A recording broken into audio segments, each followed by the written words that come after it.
الله أكبر.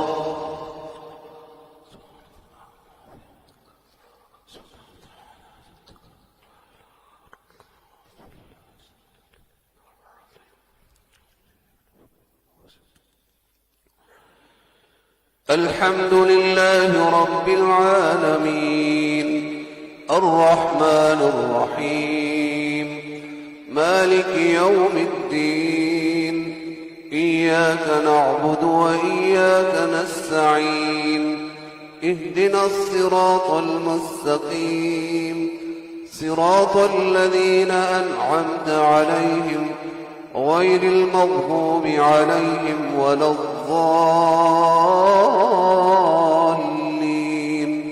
آمين.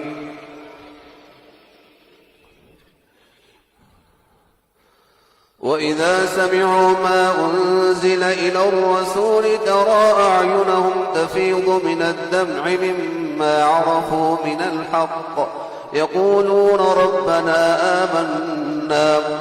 وإذا سمعوا ما أنزل إلى الرسول ترى أعينهم تفيض من الدمع مما عرفوا من الحق يقولون ربنا آمنا فاكتبنا مع الشاهدين. وما لنا لا نؤمن بالله وما جاءنا من الحق ونطمع أن يدخلنا ربنا مع القوم الصالحين فأثابهم الله بما قالوا جنات تجري من تحتها الأنهار خالدين فيها وذلك جزاء المحسنين. والذين كفروا وكذبوا بآياتنا أولئك أصحاب الجحيم. يا أيها الذين آمنوا لا تحرموا طيبات ما أحل الله لكم ولا تعتدوا إن الله لا يحب المعتدين. وكلوا مما رزقكم الله حلالا طيبا واتقوا الله الذي أنتم به مؤمنون. لا يؤاخذكم الله باللغو في أيمانكم ولكن يؤاخذكم بما عقدتم الأيمان فكفارته إطعام 10 مساكين من أوسط ما تطعمون أهليكم أو كسوتهم أو تحرير رقبة فمن لم يجد فصيام 3 أيام ذلك كفارة أيمانكم إذا حلفتم واحفظوا أيمانكم كذلك يبين الله لكم آياته لعلكم تشكرون. يا أيها الذين آمنوا إنما الخمر والميسر والأنصاب والأزلام رجس من عمل الشيطان فاجتنبوه لعلكم تفلحون. إنما يريد الشيطان أن يوقع بينكم العداوة والبغضاء في الخمر والميسر ويصدكم عن ذكر الله وعن الصلاة فهل أنتم منتهون. وأطيعوا الله وأطيعوا الرسول واحذروا فإن توليتم فاعلموا أنما على رسولنا البلاغ المبين. ليس على الذين آمنوا وعملوا الصالحات جناح فيما طعموا إذا ما اتقوا وآمنوا وعملوا الصالحات ثم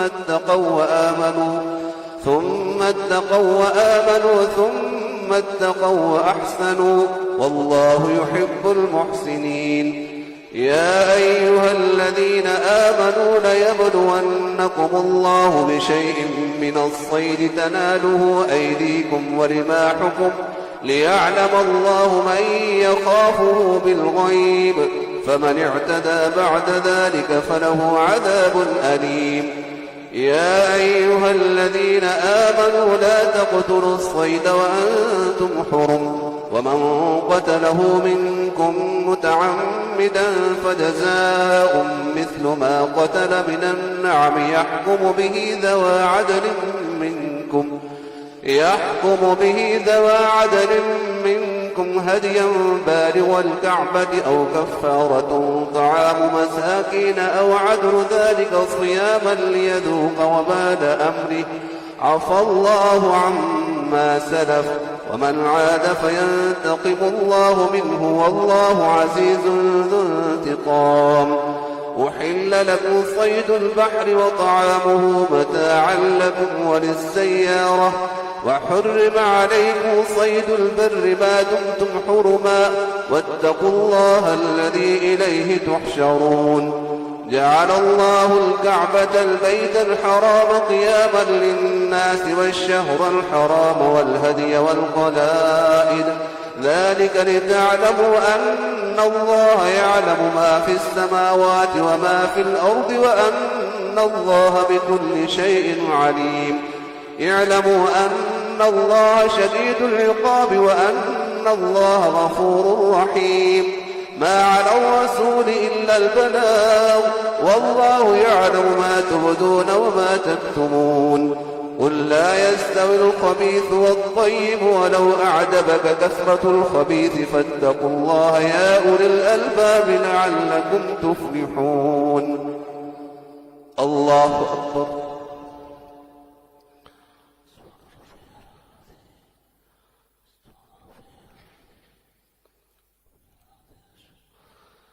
سمع الله لمن حمده.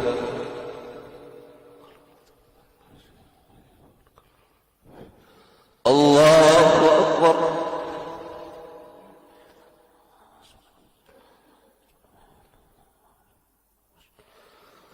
الله أكبر.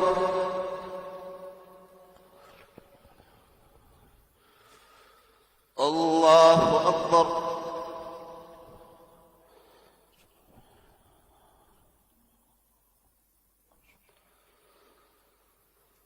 الله أكبر.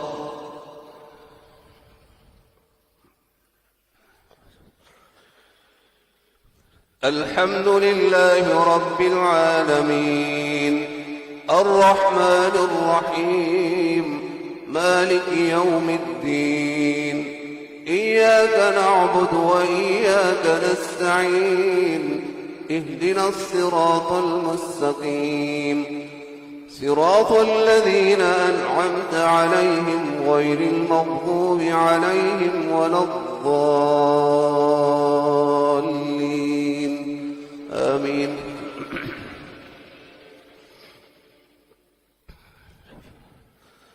يا أيها الذين آمنوا لا تسألوا عن أشياء إن تبد لكم تسؤكم وإن تسألوا عنها حين ينزل القرآن تبد لكم عفى الله عنها والله غفور حليم.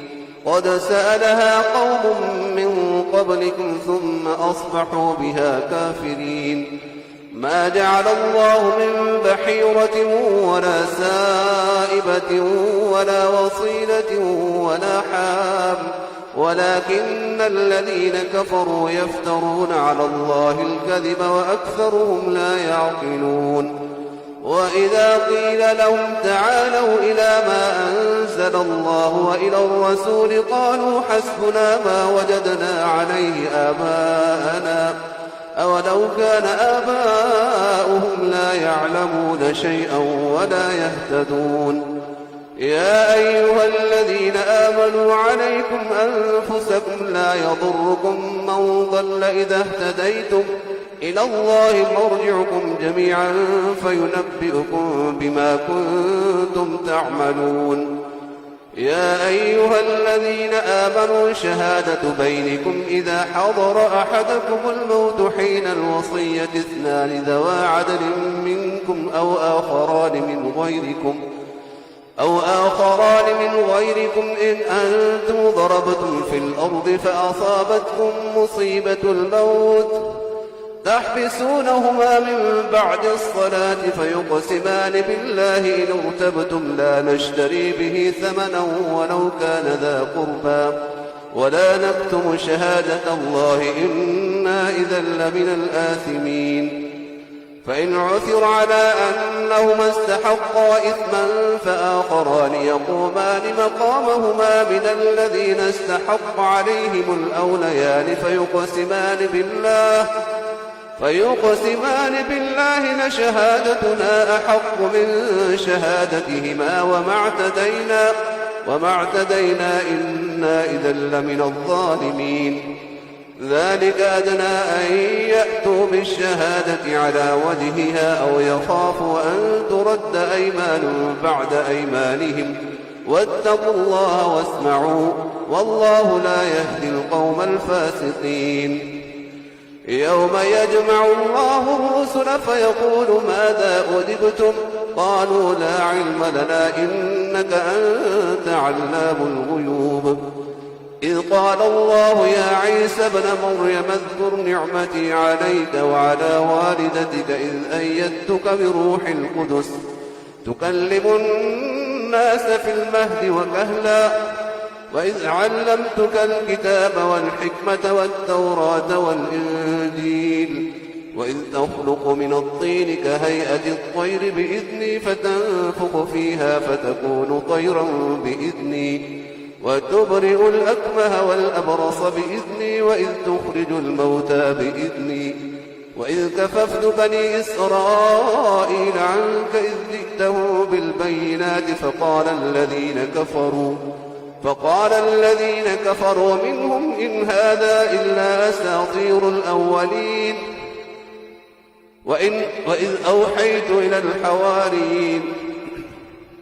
وإذ كففت بني إسرائيل عنك إذ جئتهم بالبينات فقال الذين كفروا منهم إن هذا إلا سحر مبين. وإذ أوحيت إلى الحواريين أن آمنوا بي وبرسولي قالوا آمنا واشهد بأننا مسلمون. إذ قال الحواريون يا عيسى ابن مريم هل يستطيع ربك أن ينزل علينا مائدة من السماء قال اتقوا الله إن كنتم مؤمنين. قالوا نريد أن نأكل منها وتطمئن قلوبنا ونعلم أن قد صدقتنا ونكون عليها من الشاهدين. قال عيسى ابن مريم اللهم ربنا أنزل علينا مائدة من السماء تكون لنا عيدا لأولنا وآخرنا وآية منك وارزقنا وأنت خير الرازقين. قال الله إني منزلها عليكم فمن يكفر بعد منكم فإني أعذبه عذابا لا أعذبه أحدا من العالمين. الله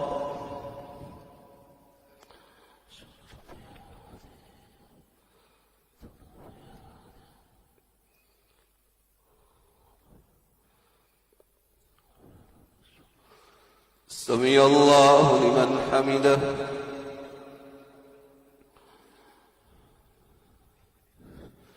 الله أكبر.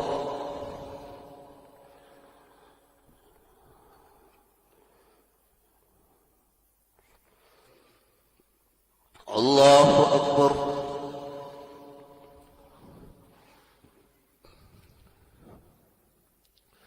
الله أكبر.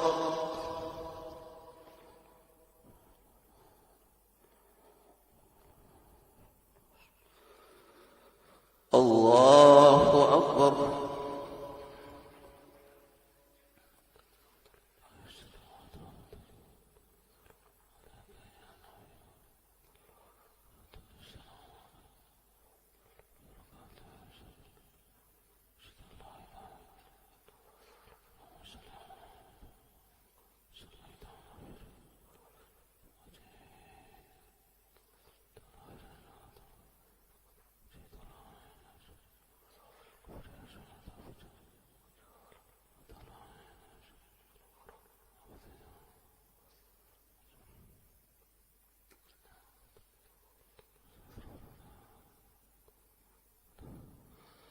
السلام عليكم ورحمة الله.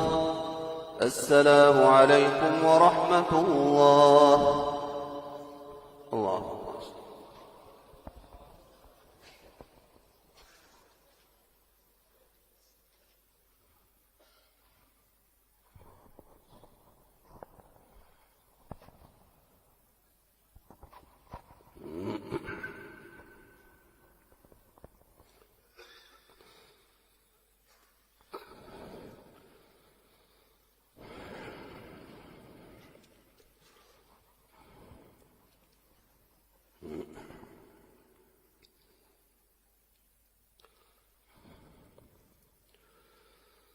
الله أكبر.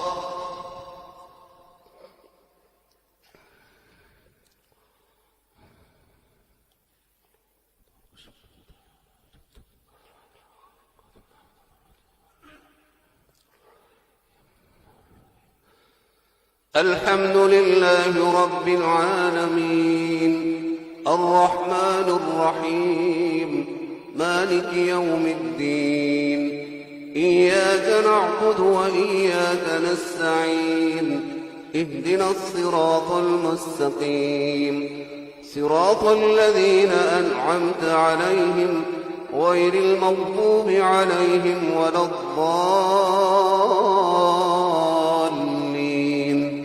آمين.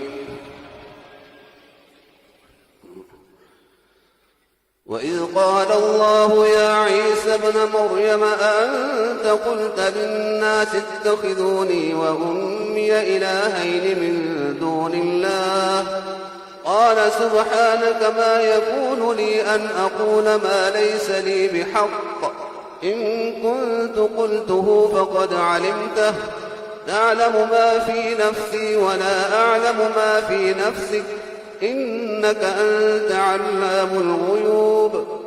ما قلت لهم إلا ما أمرتني به أن اعبدوا الله ربي وربكم وكنت عليهم شهيدا ما دمت فيهم فلما توفيتني كنت أنت الرقيب عليهم وأنت على كل شيء شهيد. إن تعذبهم فإنهم عبادك وإن تغفر لهم فإنك أنت العزيز الحكيم. قال الله هذا يوم ينفع الصادقين صدقهم لهم جنات تجري من تحتها الأنهار خالدين فيها أبدا رضي الله عنهم ورضوا عنه ذلك الفوز العظيم. لله ملك السماوات والأرض وما فيهن وهو على كل شيء قدير. بسم الله الرحمن الرحيم.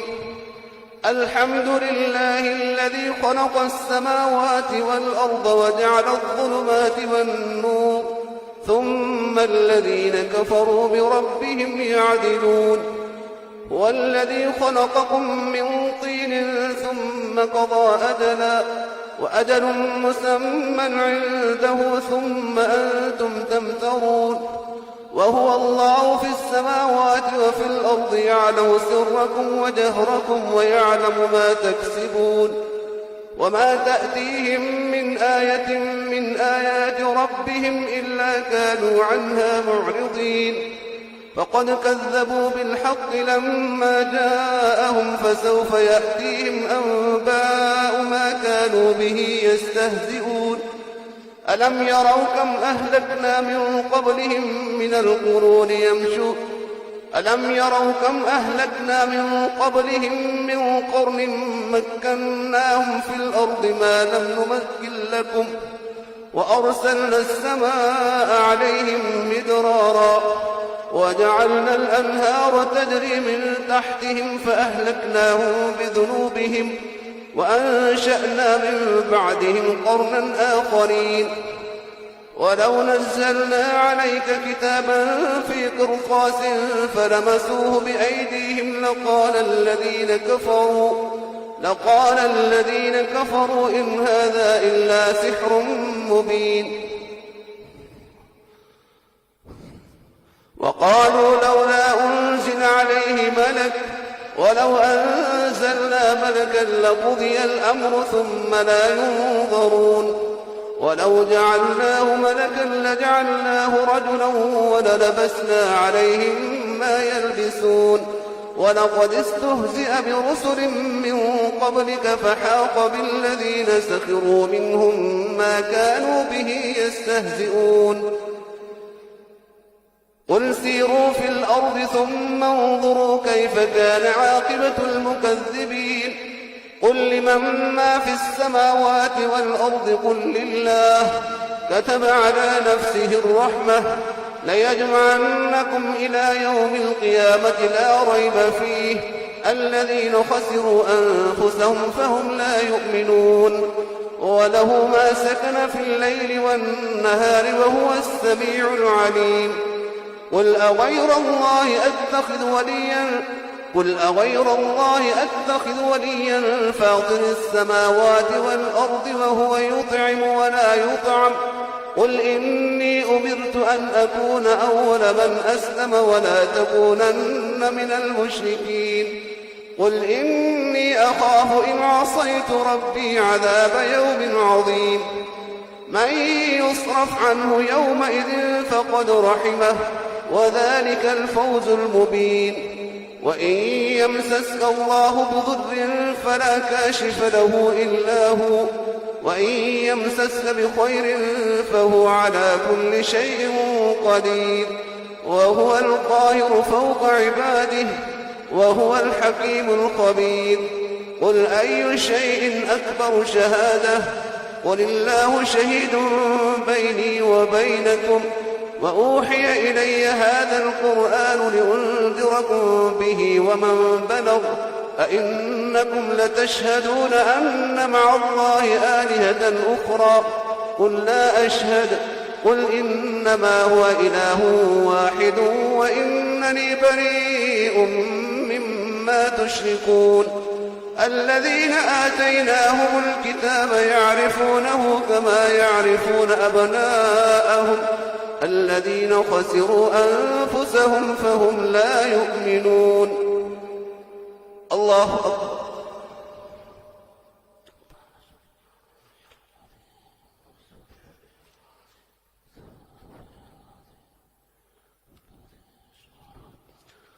سمع الله لمن حمده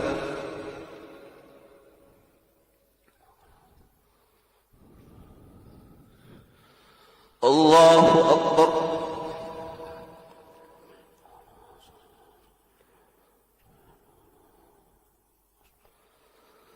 الله أكبر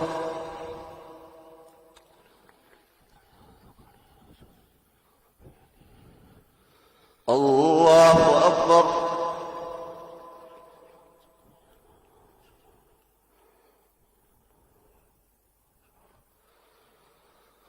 الله أكبر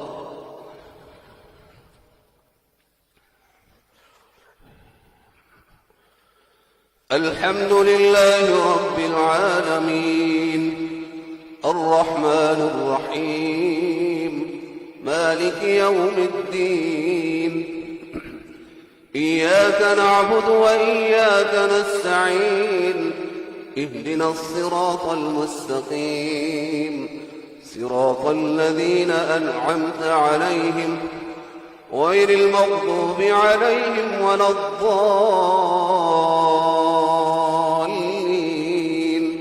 آمين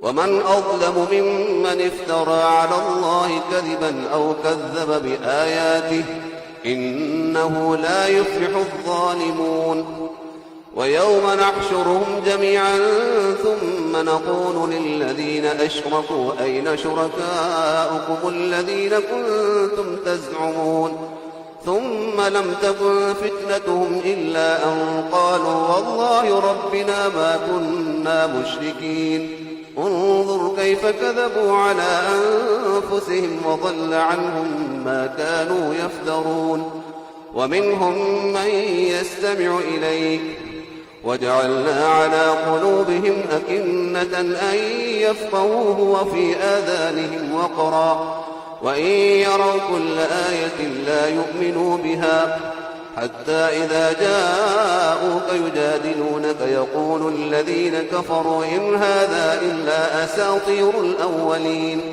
وهم ينهون عنه وينأون عنه وإن يهلكون إلا أنفسهم وما يشعرون.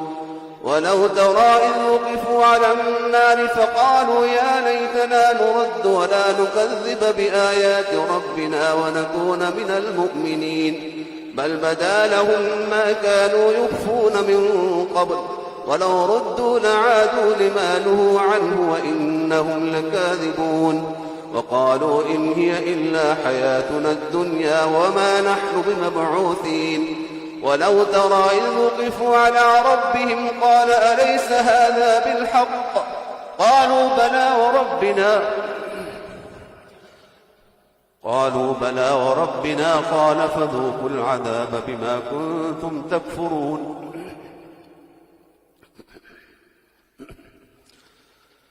قد خسر الذين كذبوا بلقاء الله حتى إذا جاءتهم الساعة بغتة قالوا يا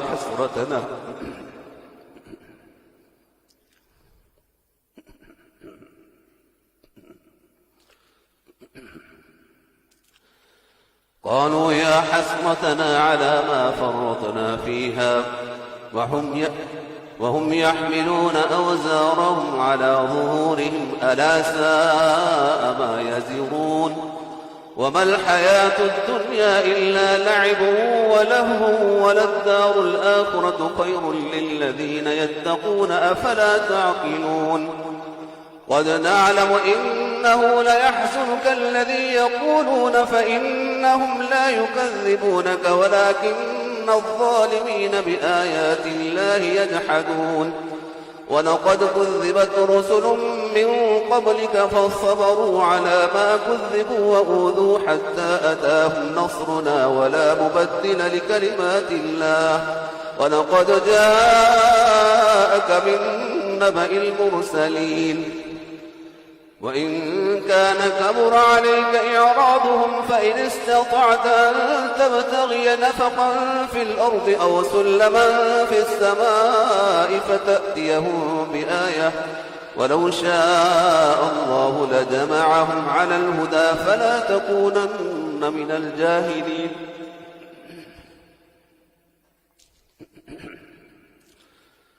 إنما يستجيب الذين يسمعون والموتى يبعثهم الله ثم إليه يرجعون.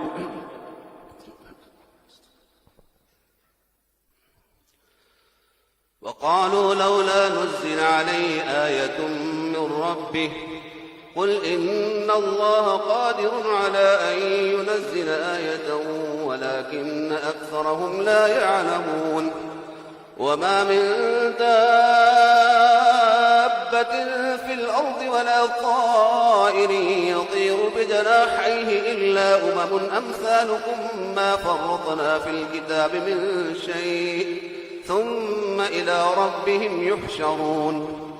والذين كذبوا بآياتنا صم وبكم في الظلمات من يشاء الله يضلله ومن يشاء يجعله على صراط مستقيم.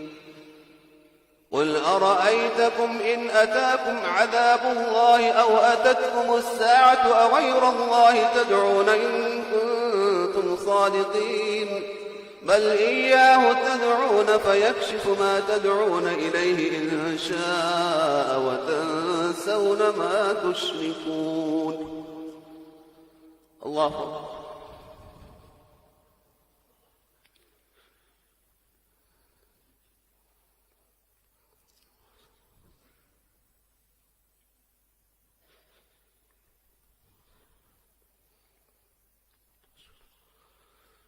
سمع الله لمن حمده.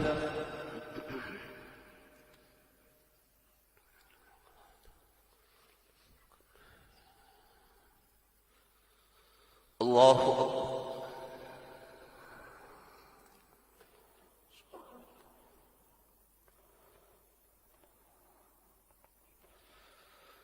الله أكبر.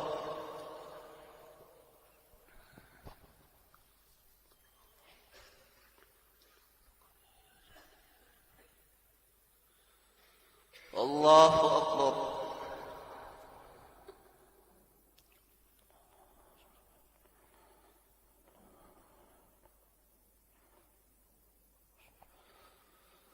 الله أكبر.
السلام عليكم ورحمة الله. السلام عليكم ورحمة الله.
بسم الله الرحمن الرحيم.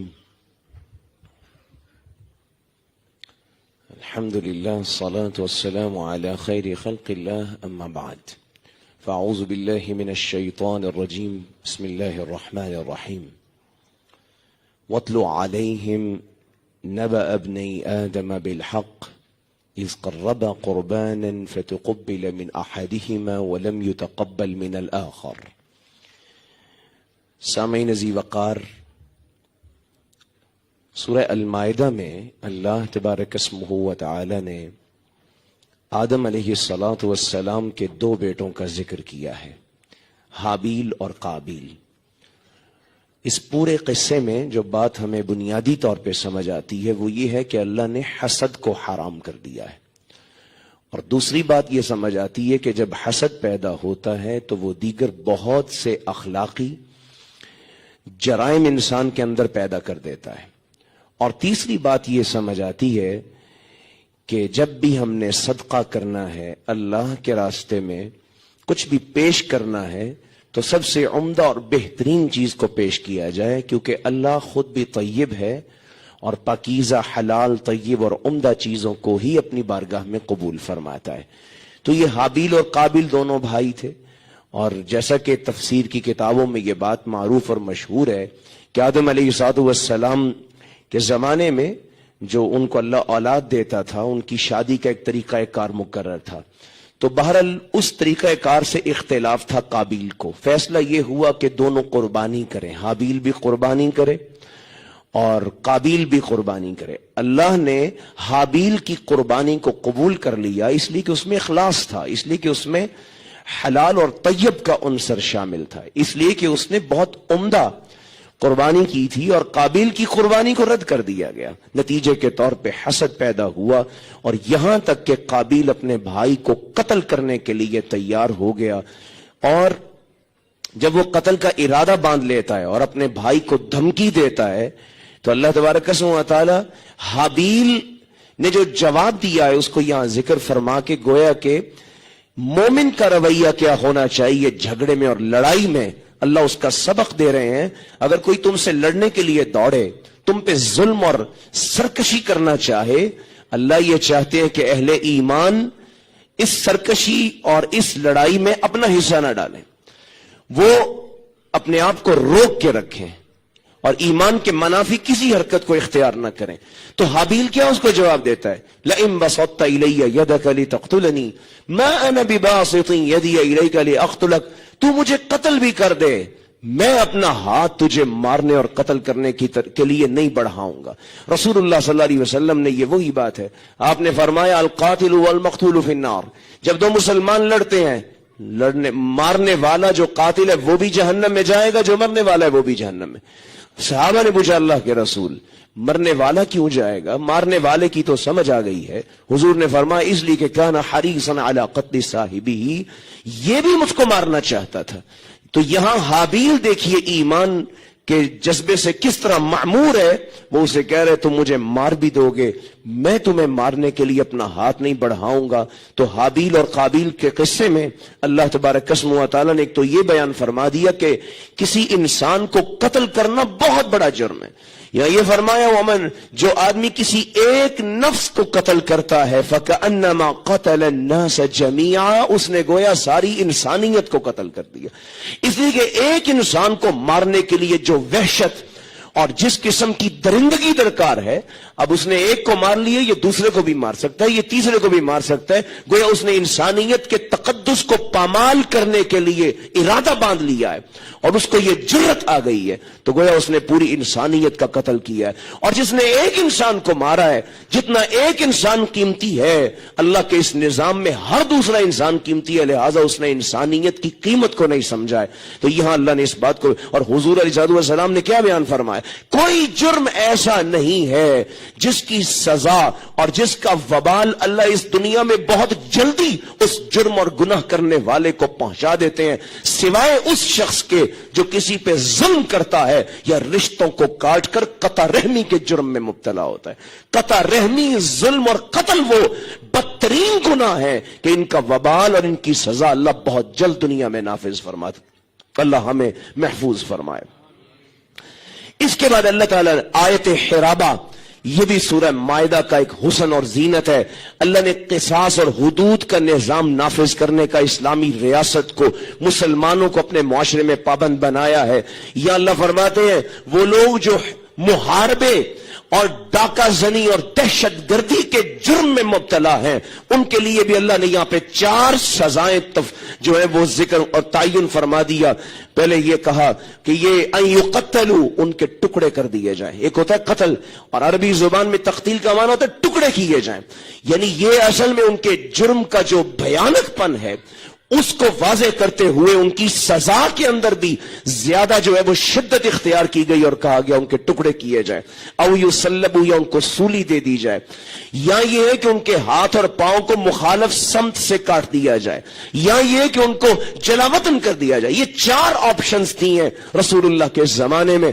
ارینا اور اکل قبیلے کے کچھ لوگ آئے رسول اللہ سے دین سیکھنے کے لیے مدینہ میں. مدینے کی آب و ہوا ان کو راس نہیں آئی, بیمار ہو گئے. حضور نے کہا تم مدینے مدینے سے باہر چلے جاؤ، مسلمانوں کی چراگاہ ہے، وہاں پہ جو ہے وہ مسلمانوں کے 2-3 گارڈز بھی موجود ہیں، وہاں جاؤ، وہاں رہائش اختیار کرو، تم اونٹنیوں کا دودھ پیو، اللہ تمہیں شفا عطا فرمائیں گے۔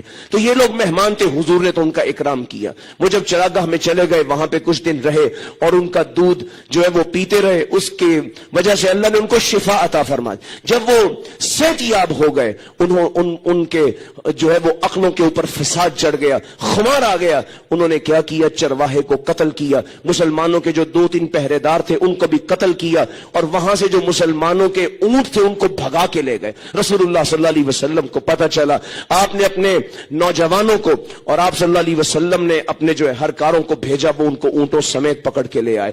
اب یہاں اللہ نے یہ قانون نافذ کر دیا کہ یہ وہ لوگ جو دہشت گردی پھیلا کے، خوف میں مبتلا کر کے، انہوں نے چوری بھی کی ہے، انہوں نے ایمان لانے کے بعد دوبارہ کفر میں جو ہے وہ داخلے کو پسند کیا ہے، گویا یہ مرتد ہو گئے ہیں، انہوں نے اللہ اور اس کے رسول سے محاربہ بھی کیا ہے، اور انہوں نے مسلمانوں کے مال کو چوری بھی کیا ہے، تو کئی سزائیں اکٹھی ہو گئی ہیں۔ تو رسول اللہ صلی اللہ علیہ وسلم نے بھی ان کو کئی سزائیں دی، ان کے ہاتھوں اور پاؤں کو مخالف سم سے کاٹا گیا، اور پھر دھوپ کے اندر ان کو ڈال دیا گیا، ان کی آنکھوں میں سلائیاں اس لیے ڈالی گئی کہ وہ جو چرواہا تھا، مسلمانوں کی چراگاہ کا پہرے دار تھا، اس کی آنکھوں میں گرم سلائیاں مار کے انہوں نے اس کو اندھا کر دیا تھا، تو قصاصاً ان کو بھی وہی سزا دی گئی۔ اب یہاں پہ فقہا یہ کہتے ہیں کہ امام وقت اور حکمران اور جج کے اوپر یہ اختیار ہے، وہ چاہے تو یہ چاروں سزاؤں کو علیحدہ علیحدہ طریقے سے نافذ کر دے، چاہے تو ان میں سے کسی ایک کا اعتبار کر لے، چاہے تو وہ دیکھ لے کہ ڈاکہ ڈالنے والا اور دہشت گردی کرنے والے کے اندر کیا کیا جرائم جمع ہوئے ہیں۔ اگر اس نے صرف مال لوٹا ہے تو پھر اس کے ہاتھ پاؤں کو مخالف سم سے کاٹ دیا جائے، اگر اس نے قتل بھی کیا ہے پھر اس کو سولی بھی دے دی جائے، اگر اس نے مال بھی نہیں لوٹا، قتل بھی نہیں کیا، صرف خوف اور دہشت کو پھیلایا ہے، اسے جلا وطن کر دیا جائے۔ خیر یہ حکمران اور جج کی ثوابدید پہ چھوڑ دیا گیا ہے۔ اس کے بعد اللہ نے چوری کی سزا کو بھی یہاں بیان فرما دیا اور کہا چور چاہے عورت ہو چاہے مرد ہو، اس میں کوئی لچک نہیں ہے، کوئی گنجائش نہیں ہے، چوری کرنے والے کے ہاتھ کو کاٹا جائے گا۔ اور رسول اللہ صلی اللہ علیہ وسلم نے کتنی چوری پہ ہاتھ کٹے گا اس کے لیے ربع دینار، سونے کا دینار ہوا کرتا تھا، اور 1 دینار 4 گرام پہ مشتمل ہوتا ہے۔ حضور نے فرمایا جس نے 1/4 یعنی 1/4 نصاب چوری کیا ہے، اتنا مال چوری کیا، یعنی 1 گرام سونا یا اس سے زیادہ مال چوری کیا ہے، اس کا ہاتھ کٹے گا۔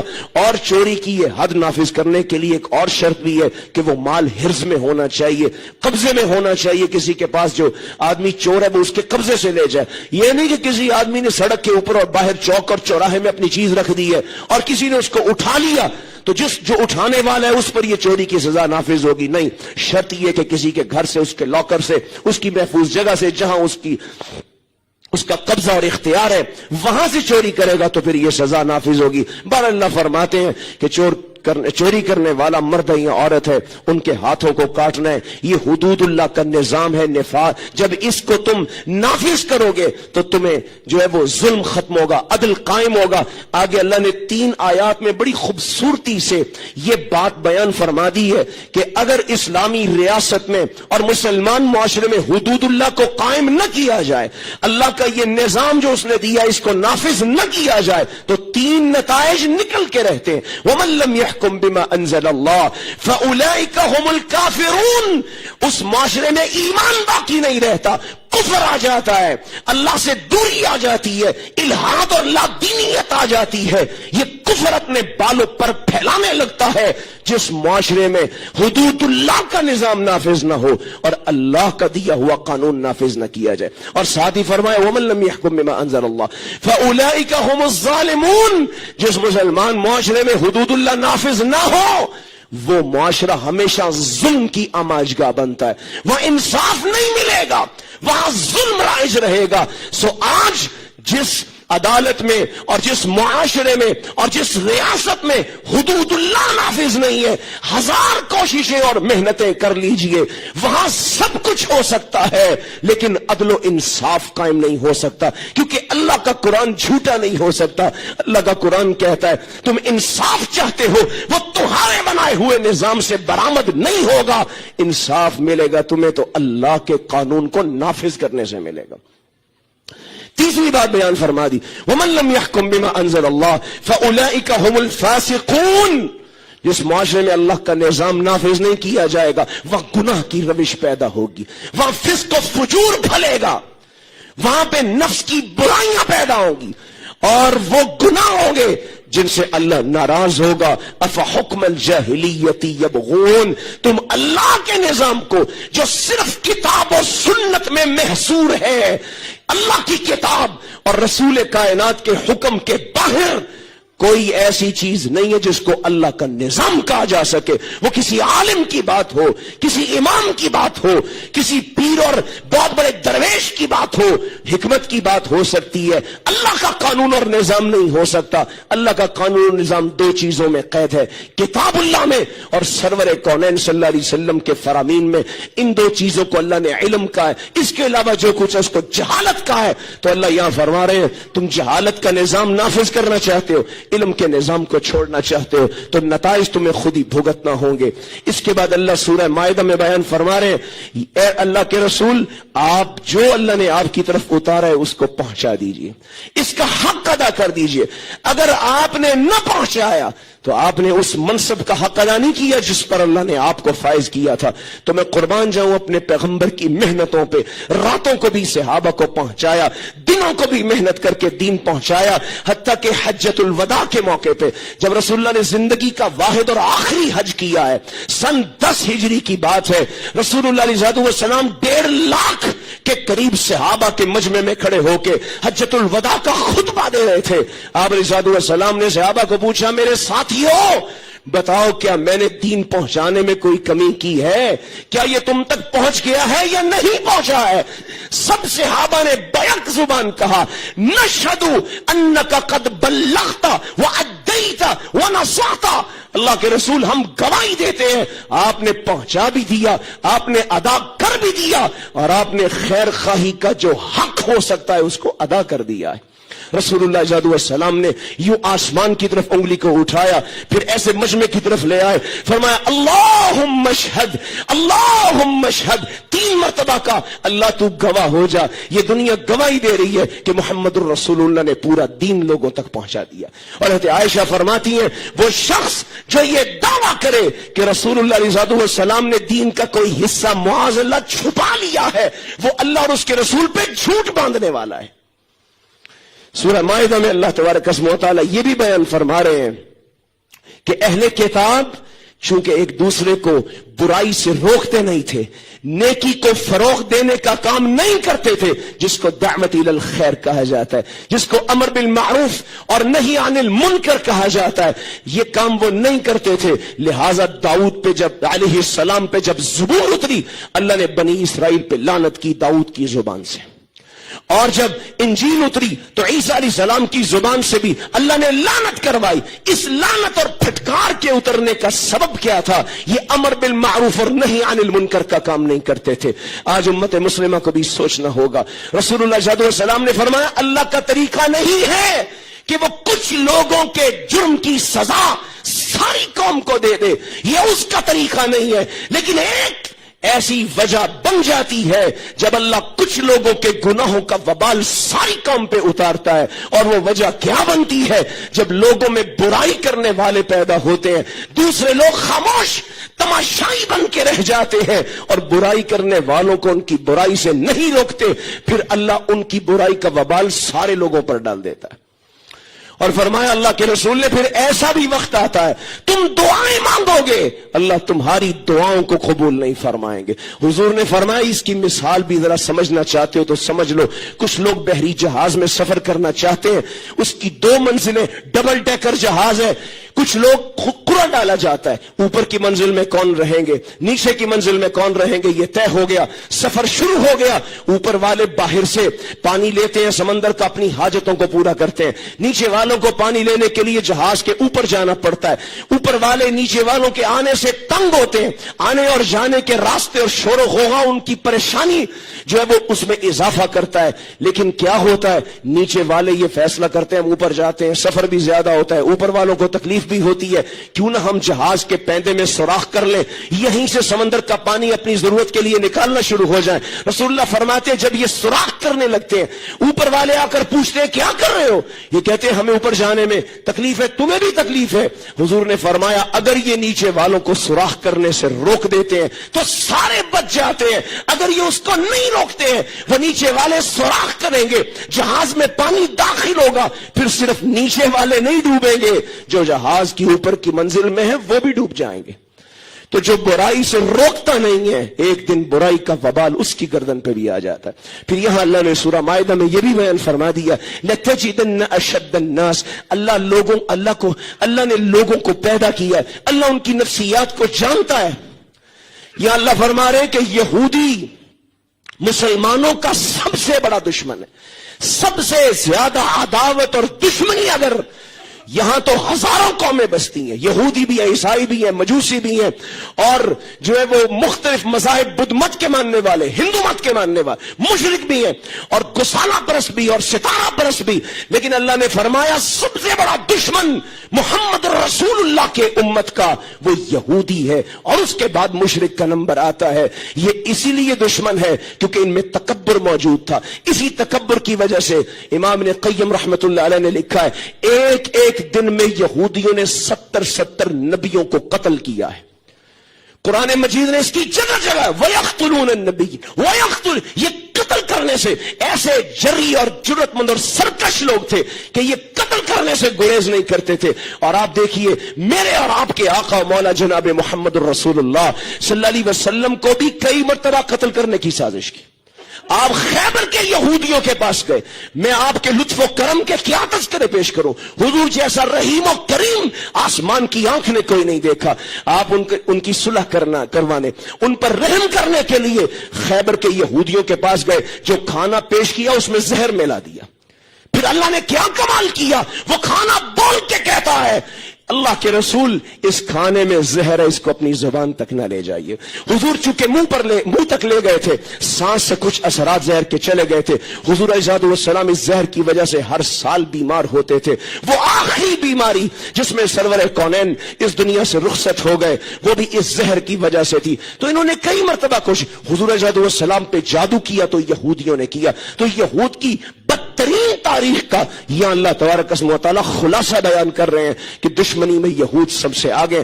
ہاں جو عیسائی ہے, حالانکہ یہود کا معنی محبت ہوتا ہے, یہ لفظ یا تو تحوت سے ہے یا حوادتن سے ہے جس کا معنی محبت ہے, لیکن یہ محبت صرف یہودی سے ہی کرتا ہے.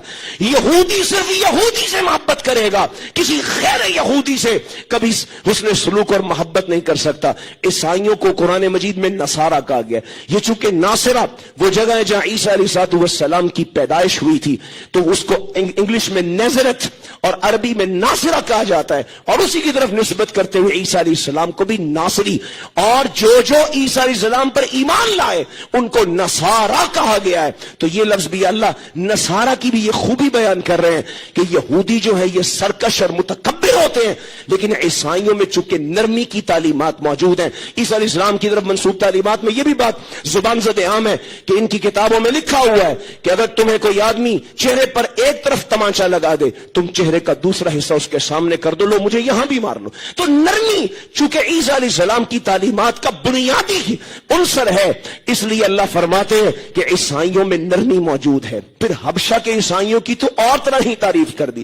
فرمایا وَإِذَا سَمِعُوا مَا أُنزِلَ إِلَى الرَّسُولِ تَرَىٰ أَعْيُنَهُمْ, یہ جو حبشہ کے عیسائی ہیں ان کا یہ حال ہے, جب یہ قرآن مجید کی تلاوت سنتے ہیں, آسمان کی وحی اور کلام اللہ کو سنتے ہیں, تو ان کی آنکھوں سے آنسو جاری ہو جاتے ہیں. حضور نے اپنے سفیر کو بھیجا حبشہ جہاں پہ نجاشی کی حکومت تھی, عیسائی حکومت تھی.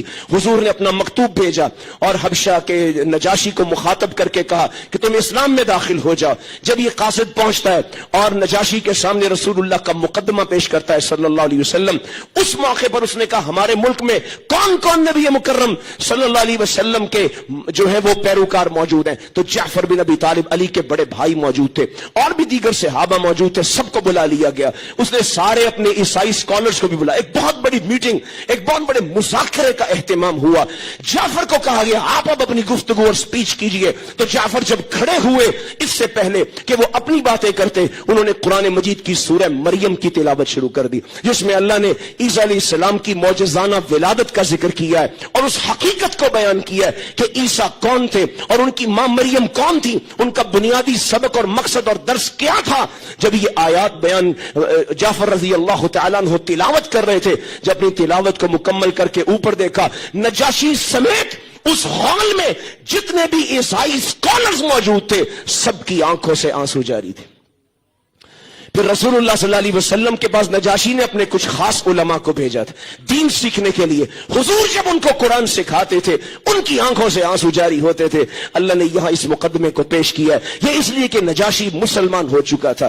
جب نجاشی وہاں حبشہ میں فوت ہوا, رسول اللہ صلی اللہ علیہ وسلم نے اپنے صحابہ کو جمع کیا, کہا حبشہ میں تمہارا بھائی فوت ہو گیا, آؤ. حضور صحرا میں لے کر صحابہ کو نکل گئے اور غائبانہ نجاشی کی نماز جنازہ پڑھائی. اس کے بعد اللہ تبارک و تعالی نے حلال و حرام کے 6-7 مسائل کو بڑی خوبصورتی سے بیان کیا. پہلا مسئلہ یہ بیان کیا, لا تحرموا طیبات ما احل اللہ, جو اللہ نے حلال کر دیا ہے اپنی مرضی سے اس کو حرام کرنے کی جرت نہ کرو. ایک آدمی حضور کے پاس آیا, کہتا جی میں گوشت کھاتا ہوں, میری شہوانی جذبات بھڑکنے لگتے ہیں, میں نے گوشت کو خود پہ حرام کر لیا. ایک صحابی کہتے ہیں اللہ کے رسول میں تو عبادت کرنا چاہتا ہوں, رات کو میں نے سونے کے لیے حرام کر دیا, سوؤں گا نہیں میں رات کو.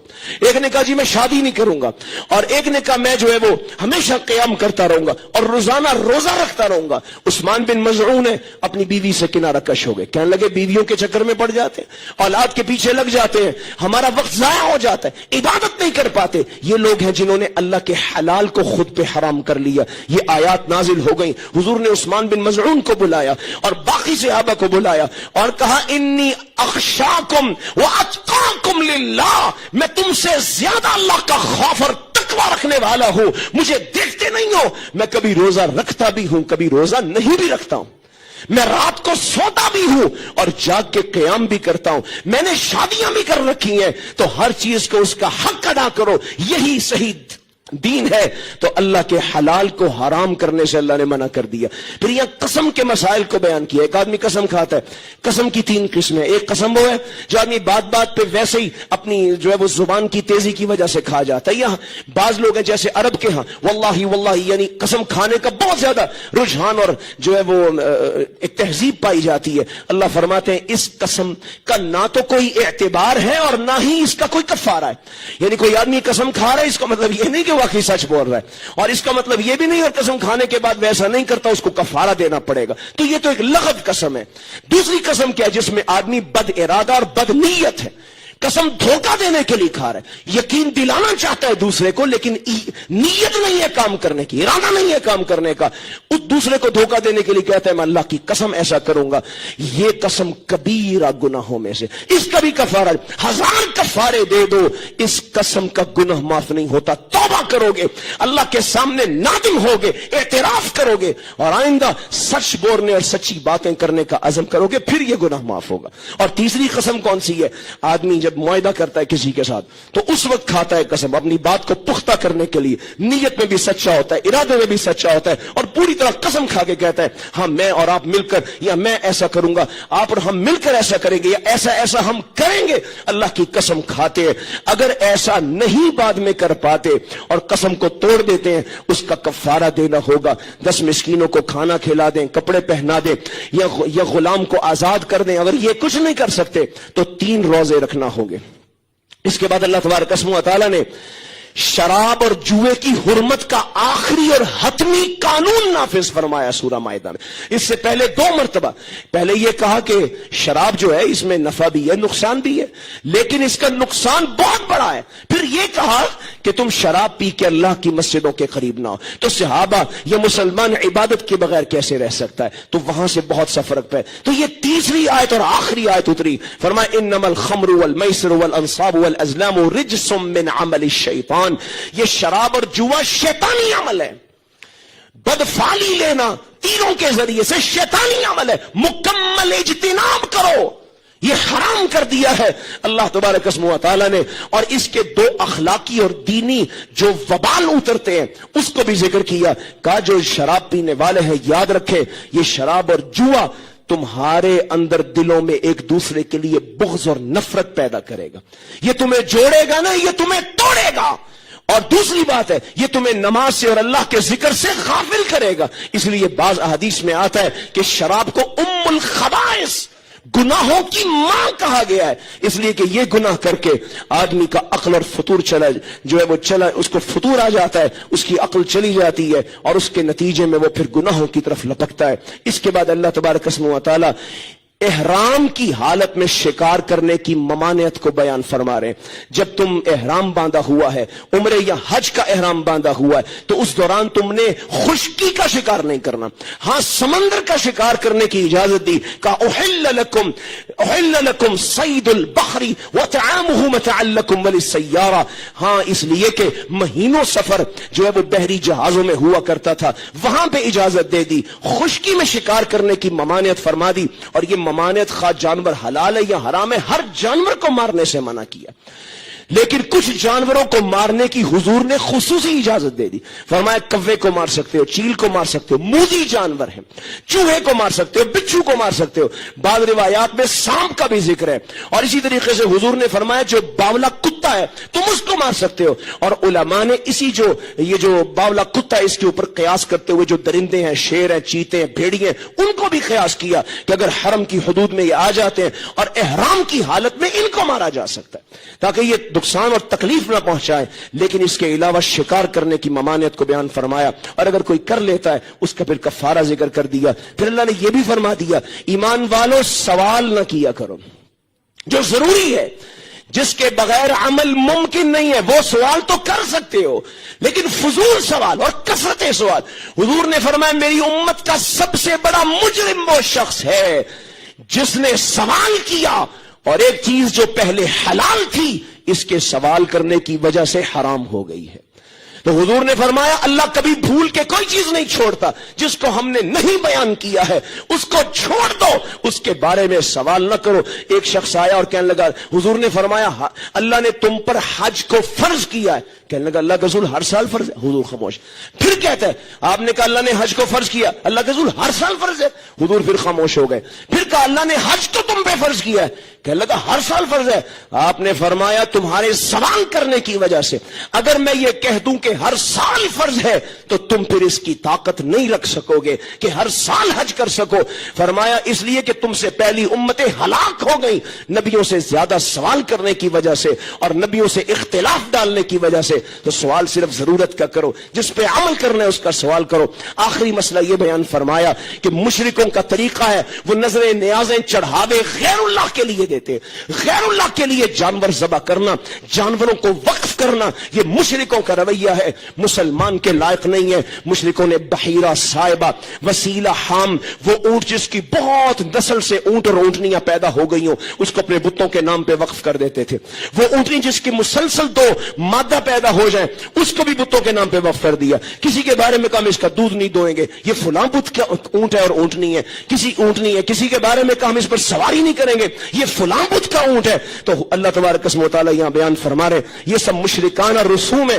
پھر مائدہ کا ذکر کیا ہے. مائدہ وہ دسترخوان ہے جس کے اوپر کھانے کو چنا جاتا ہے. عیسیٰ علیہ السلام کے حواری جن کی تعداد 12 تھی, انہوں نے یہ مطالبہ پیش کیا عیسیٰ علیہ السلام سے کہ اللہ تعالیٰ ہم پہ دسترخوان کیوں نہیں اتارتا.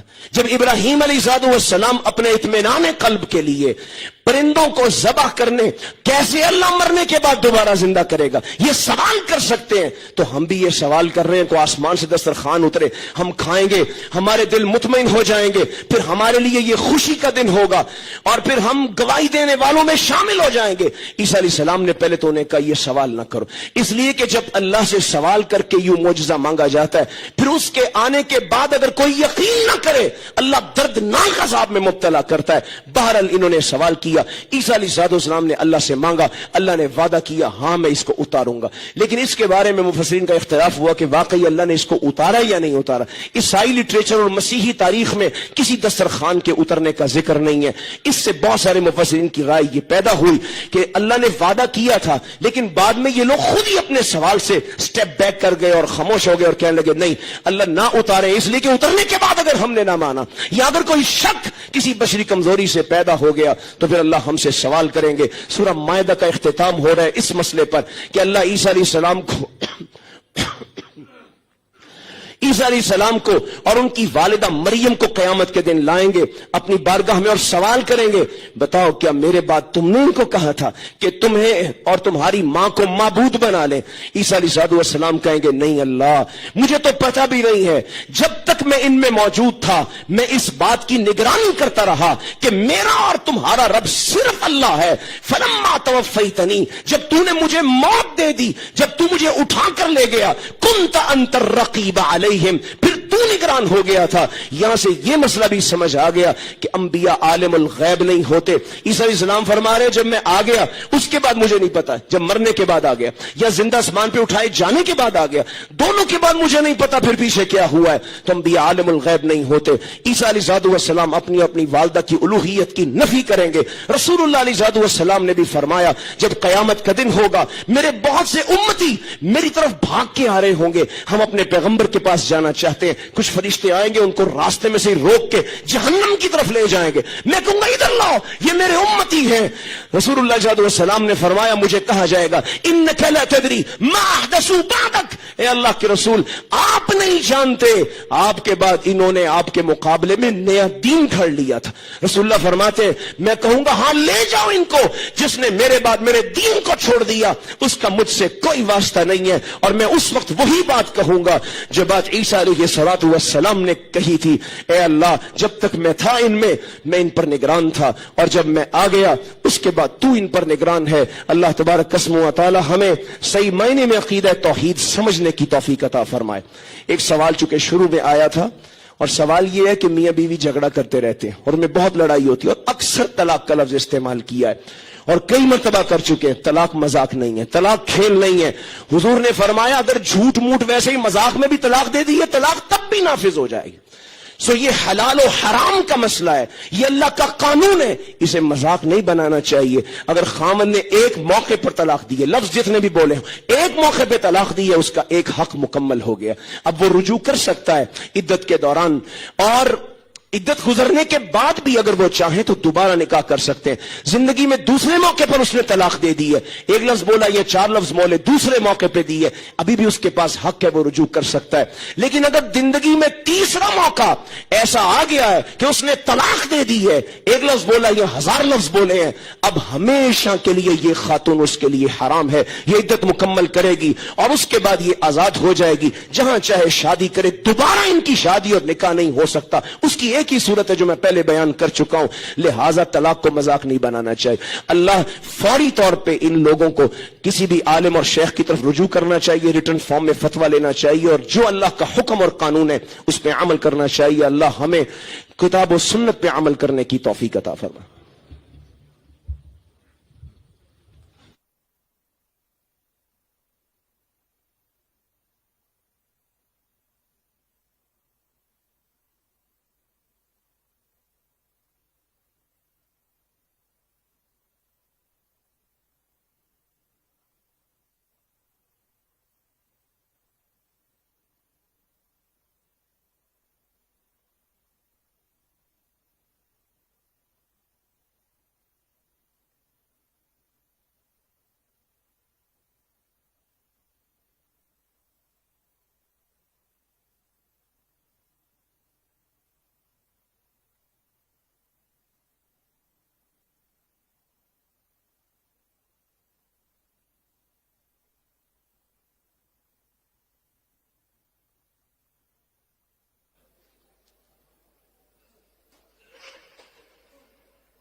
الله أكبر.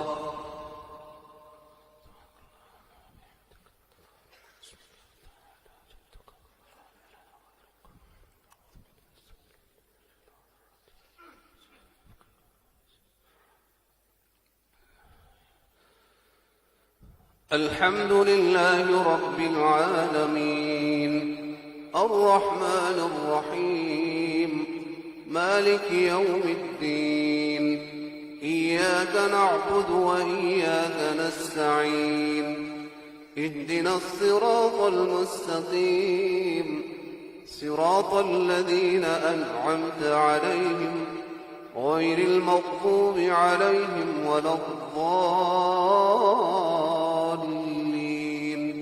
آمين.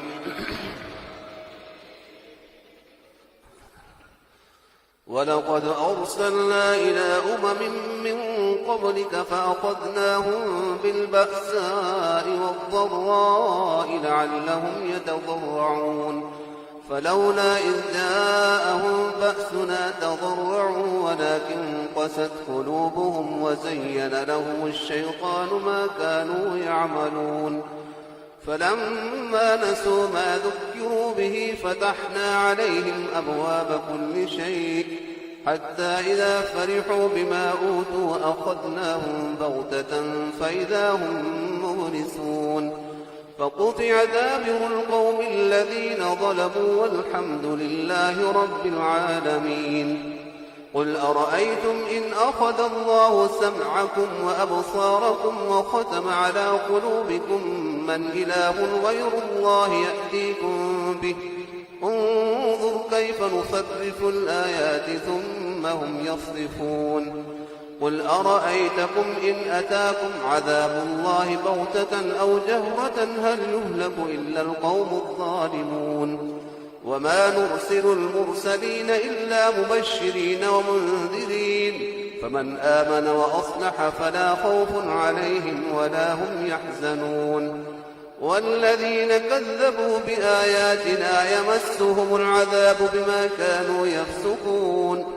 قل لا أقول لكم عندي خزائن الله ولا أعلم الغيب ولا أقول لكم إني ملك إن أتبع إلا ما يوحى إلي إني أخاف إن عصيت إن أتبع إلا ما يوحى إلي. قل هل يستوي الأعمى والبصير أفلا تتفكرون. وأنذر به الذين يخافون أن يحشروا إلى ربهم ليس لهم من دونه ولي ولا شفيع لعلهم يتقون. ولا تطرد الذين يدعون ربهم بالغداة والعشي يريدون وجهه ما عليك من حسابهم من شيء وما من حسابك عليهم من شيء فتطردهم فتكون من الظالمين. وكذلك فتنا بعضهم ببعض ليقولوا أهؤلاء من الله عليهم من بيننا أليس الله بأعلم بالشاكرين. وإذا جاءك الذين يؤمنون بآياتنا فقل سلام عليكم كتب ربكم على نفسه الرحمة أنه من عمل منكم سوءا بجهالة ثم تاب من بعده وأصلح فأنه غفور رحيم. وكذلك نفصل الآيات ولتستبين سبيل المجرمين.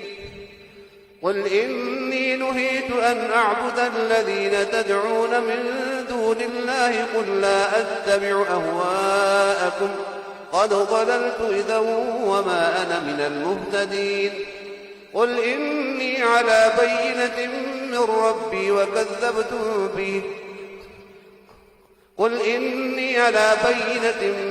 ربي وكذبتم به ما عندي ما تستعجلون به إن الحكم إلا لله يقص الحق وهو خير الفاصلين. قل لو أن عندي ما تستعجلون به لقضي الأمر بيني وبينكم والله أعلم بالظالمين.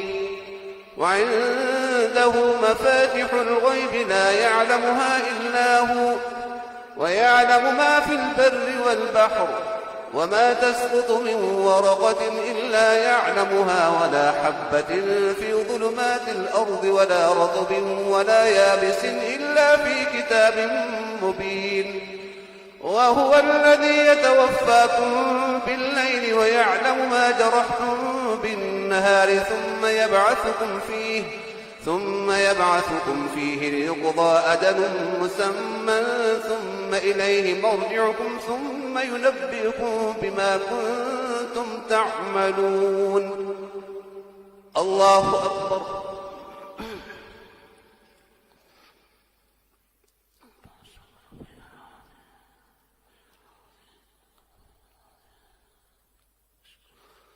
سمع الله لمن حمده.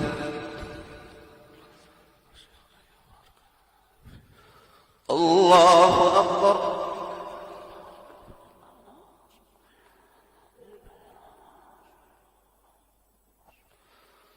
الله أكبر.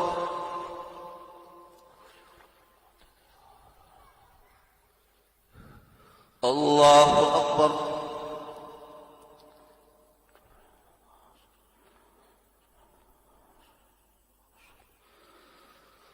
الله أكبر.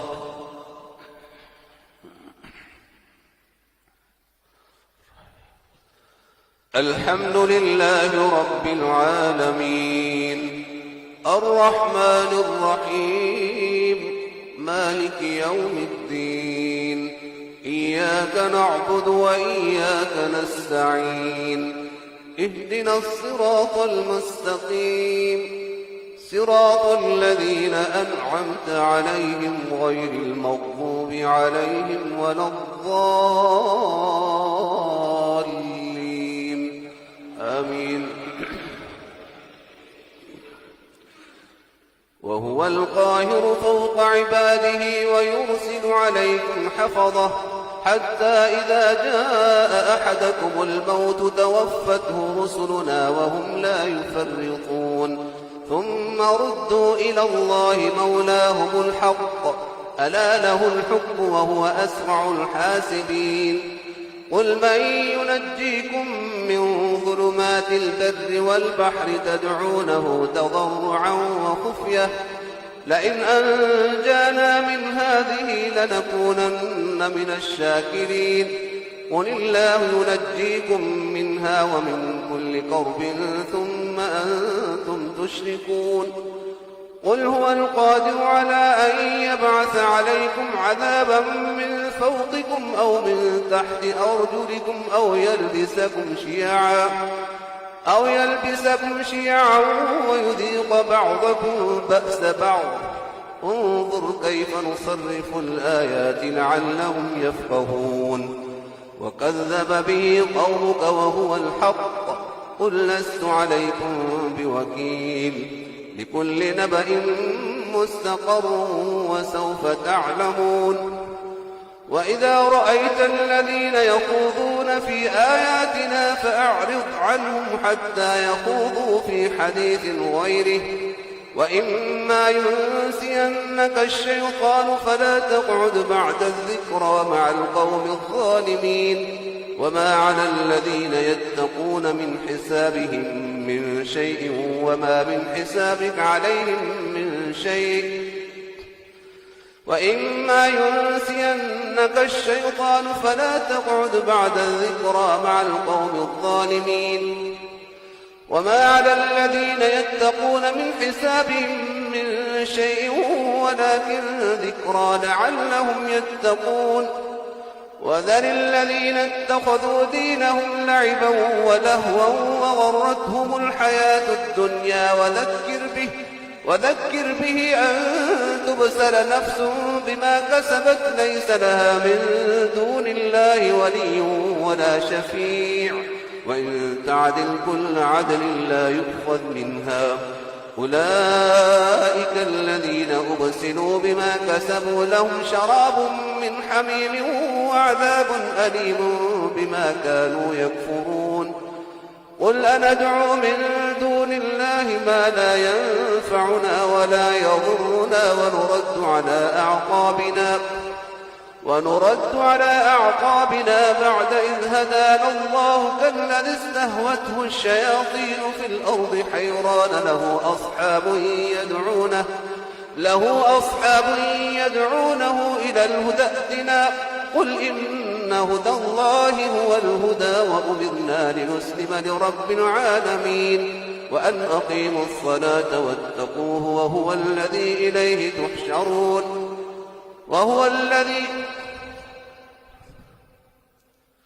وهو الذي خلق السماوات والأرض بالحق ويوم يقول كن فيكون قوله الحق وله الملك يوم ينفخ في الصور عالم الغيب والشهادة وهو الحكيم الخبير. الله أكبر.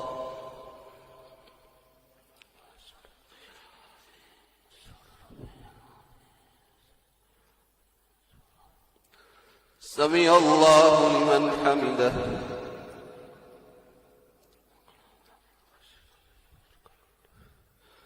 الله أكبر.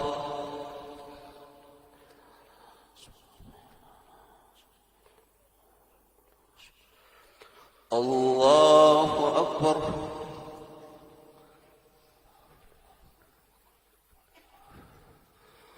الله أكبر.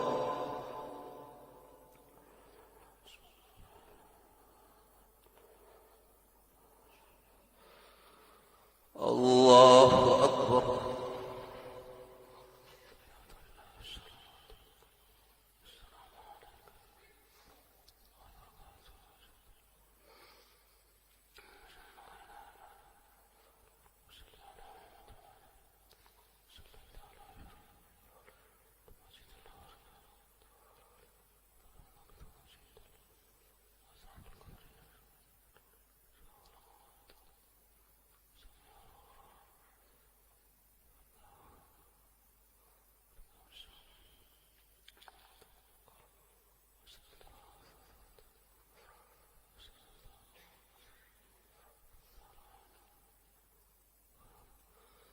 السلام عليكم ورحمة الله. السلام عليكم ورحمة الله.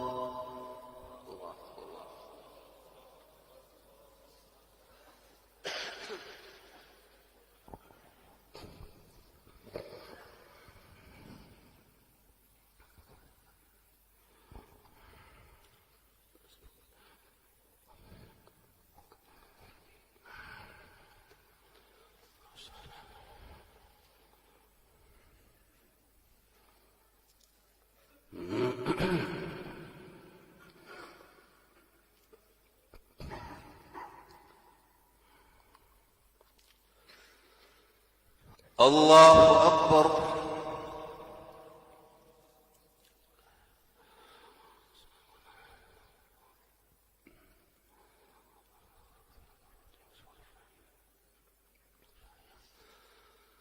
الحمد لله رب العالمين الرحمن الرحيم ملك يوم الدين إياك نعبد وإياك نستعين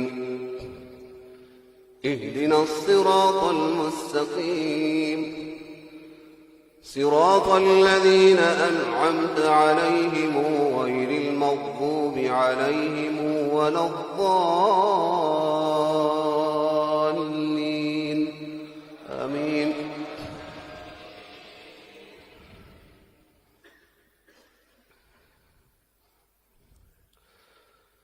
وإذ قال إبراهيم لأبيه آزر أتتخذ أصناما آلهة إني أراك وقومك في ضلال مبين. وكذلك نري إبراهيم ملكوت السماوات والأرض وليكون من الموقنين. فلما جن عليه الليل رأى كوكبا قال هذا ربي فلما أفل قال لا أحب الآفلين. فلما رأى القمر بازغا قال هذا ربي فلما أفل قال لئن لم يهدني ربي لأكونن من القوم الضالين فلما رأى الشمس بازغة قال هذا ربي هذا أكبر فلما أفلت قال يا قوم إني بريء مما تشركون إني وجهت وجهي للذي فطر السماوات والأرض حنيفا وما أنا من المشركين وحاجه قومه قال أتحاجوني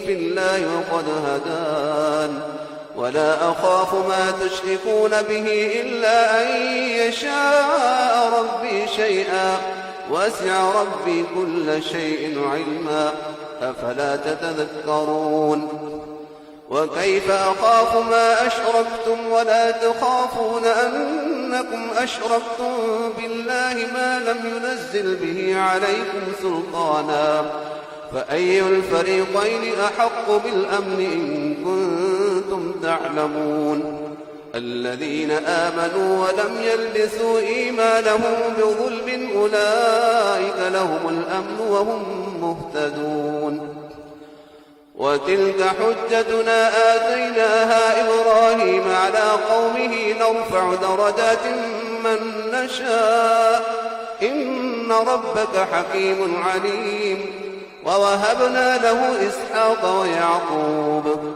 كلا هدينا ونوحا هدينا من قبل ومن ذريته ووهبنا له إسحاق ويعقوب كلا هدينا ونوحا هدينا من قبل ومن ذريته داود وسليمان وأيوب ويوسف وموسى وهارون وكذلك نجزي المحسنين وزكريا ويحيى وعيسى وإلياس كل من الصالحين وإسماعيل واليسع ويونس ولوطا وكلا فضلنا على العالمين ومن آبائهم وذرياتهم وإخوانهم واجتبيناهم وهديناهم إلى صراط مستقيم ذلك هدى الله يهدي به من يشاء من عباده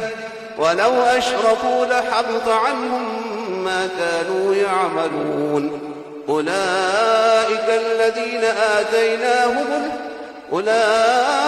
الذين آتيناهم الكتاب والحكم والنبوة فإن يكفر بها هؤلاء فقد وكلنا بها قوما ليسوا بها بكافرين أولئك الذين هدى الله فبهداه مقتده قل لا أسألكم عليه أجرا إن هو إلا ذكرى للعالمين وما قدروا الله حق قدره إذ قالوا ما أنزل الله على بشر من شيء قل من أنزل الكتاب الذي جاء به موسى نورا وهدى للناس تجعلونه قراطيس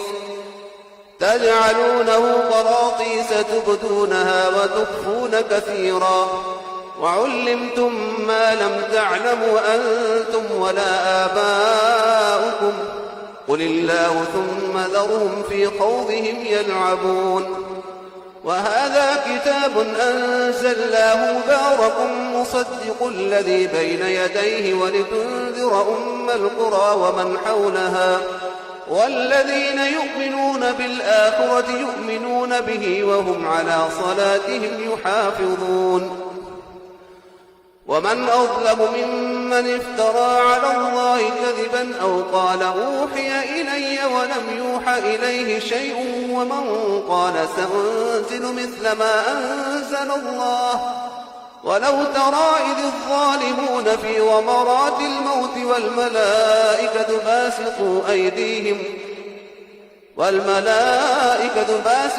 أيديهم أخرجوا أنفسكم اليوم تجزون عذاب الهون بما كنتم تقولون على الله غير الحق وكنتم عن آياته تستكبرون ولقد جئتمونا فرادا كما خلقناكم أول مرة وتركتم ما خولناكم وراء ظهوركم وما نرى معكم شفعاءكم الذين زعمتم أنهم فيكم شركاء لقد تقطع بينكم وضل عنكم ما كنتم تزعمون.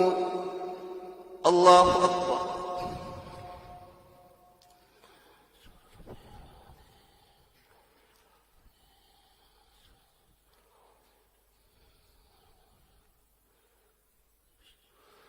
سمع الله لمن حمده.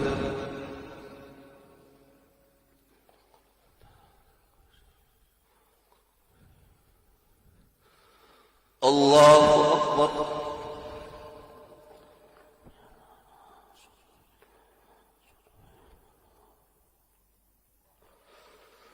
الله أكبر.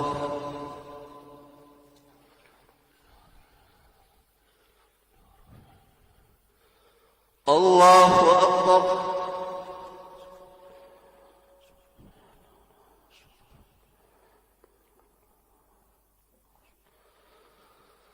الله أكبر.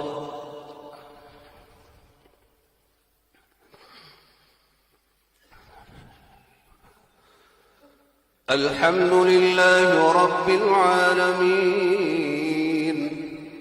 الرحمن الرحيم ملك يوم الدين إياك نعبد وإياك نستعين اهدنا الصراط المستقيم صراط الذين أنعمت عليهم غير المغضوب عليهم ولا الضالين آمين.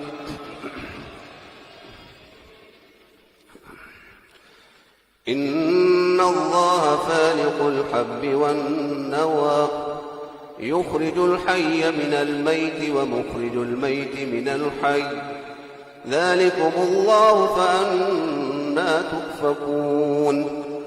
فالق الإصباح وجاعل الليل سكنا والشمس والقمر حسبانا ذلك تقدير العزيز العليم. وهو الذي جعل لكم النجوم لتهتدوا بها في ظلمات البر والبحر قد فصلنا الآيات لقوم يعلمون. وهو الذي أنشأكم من نفس واحدة فمستقر ومستودع قد فصلنا الآيات لقوم يفقهون. وهو الذي أنزل من السماء ماء فأخرجنا به نبات كل شيء فأخرجنا منه خضرا نخرج منه حبا متراكبا ومن النخل من طلعها قنوان دانية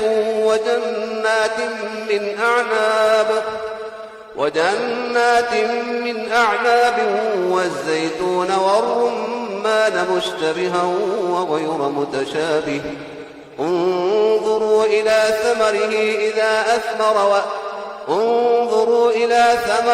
إذا أثمر وينعه إن في ذلكم لآيات لقوم يؤمنون. وجعلوا لله شركاء الجن وخلقهم وخرقوا له بنين وبنات بغير علم سبحانه وتعالى عما يصفون. بديع السماوات والأرض أنى يكون له ولد ولم تكن له صاحبة وخلق كل شيء وهو بكل شيء عليم. ذلكم الله ربكم لا إله إلا هو خالق كل شيء فاعبدوه وهو على كل شيء وكيل. لا تدركه الأبصار وهو يدرك الأبصار وهو اللطيف الخبير.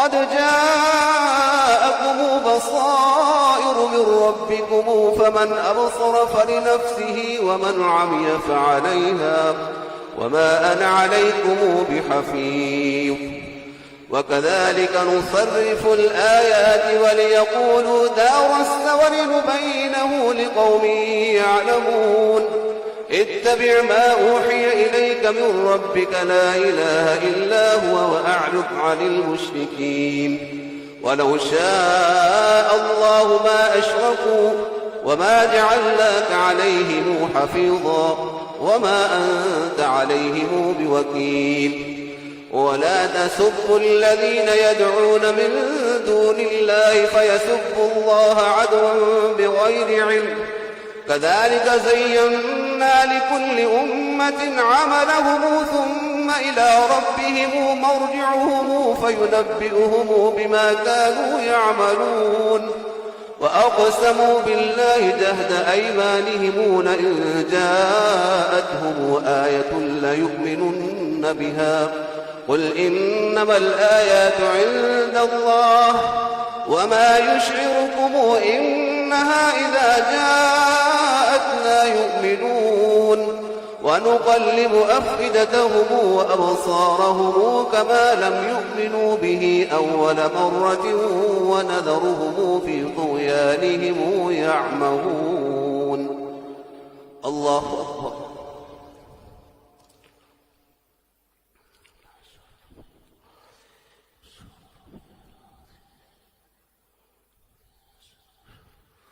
سمع الله لمن حمده.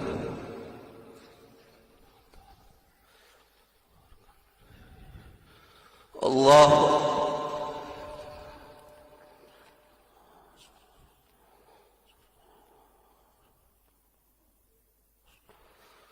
الله أكبر.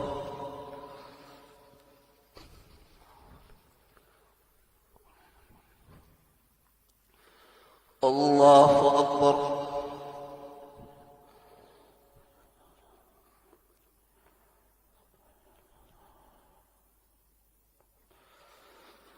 الله أكبر.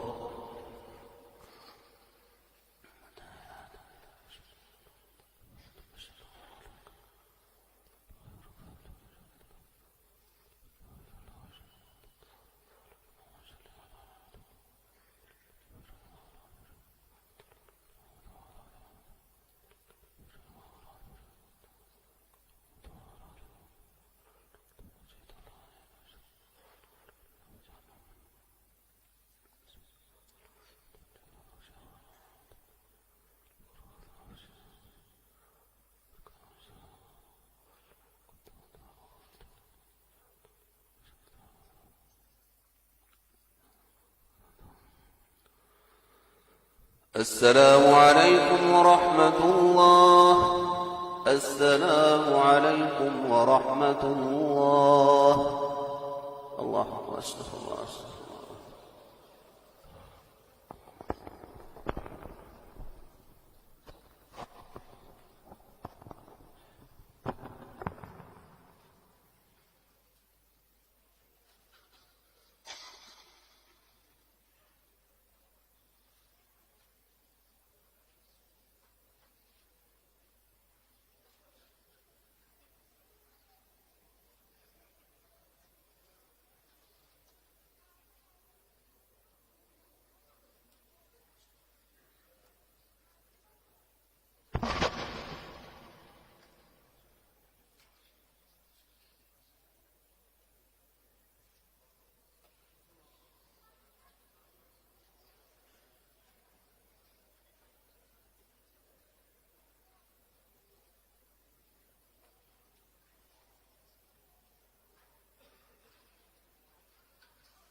الله أكبر.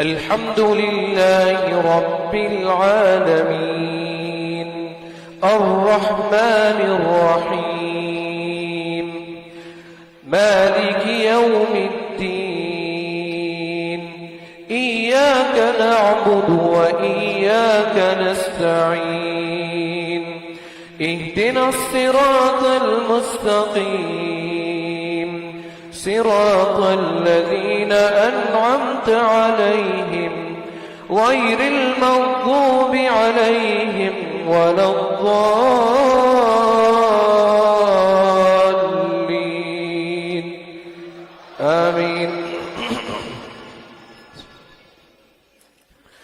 سبح اسم ربك الأعلى الذي خلق فسوى والذي قدر فهدى والذي أخرج المرعى فجعله غثاء أحوى سنقرئك فلا تنسى إلا ما شاء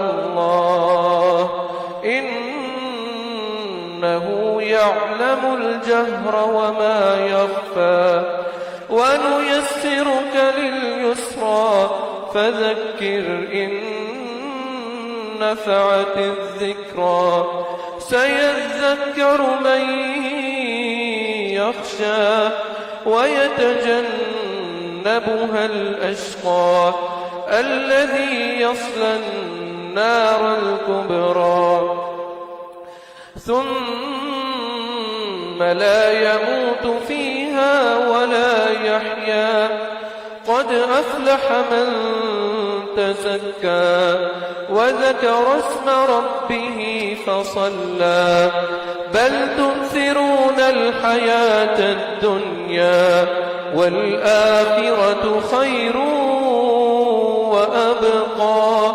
إن هذا لفي الصحف الأولى صحف إبراهيم وموسى. الله أكبر.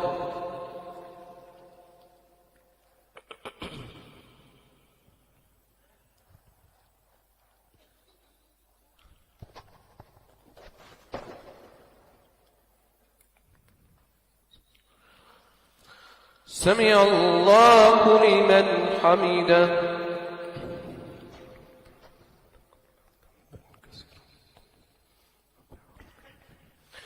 الله أكبر.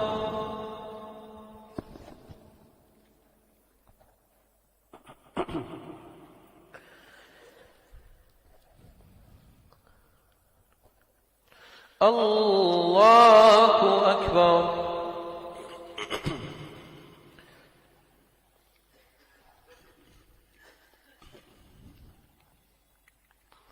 الله أكبر.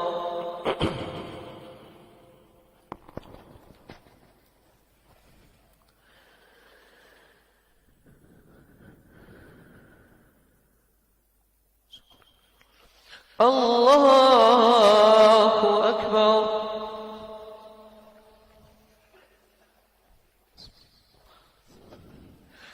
الحمد لله رب العالمين الرحمن الرحيم مالك يوم الدين إياك نعبد وإياك نستعين اهدنا الصراط المستقيم صراط الذين أنعمت عليهم غير المغضوب عليهم ولا الضالين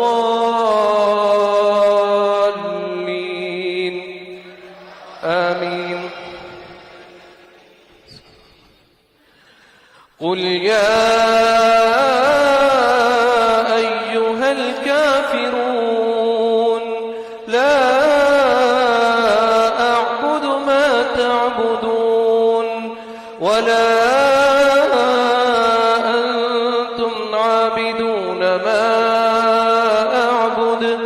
ولا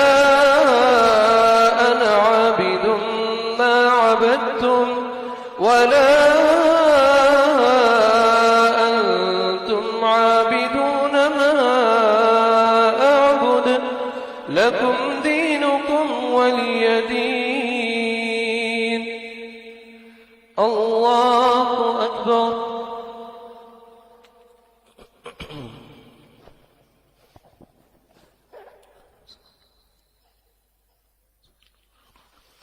سمع الله لمن حمده.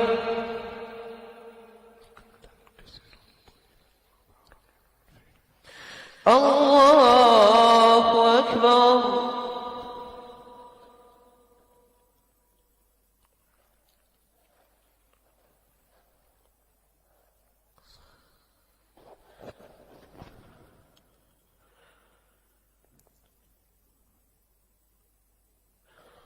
الله أكبر.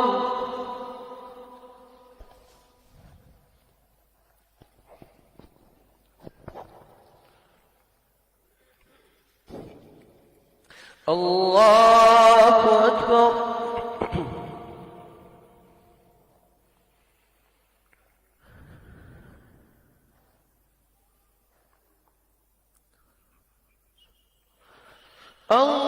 الله أكبر.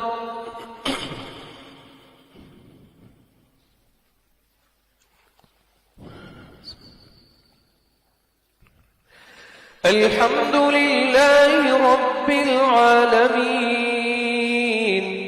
الرحمن الرحيم مالك يوم الدين.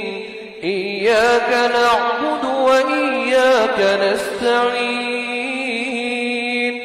اهدنا الصراط المستقيم صراط الذين أنعمت عليهم غير المغضوب عليهم ولا الضالين.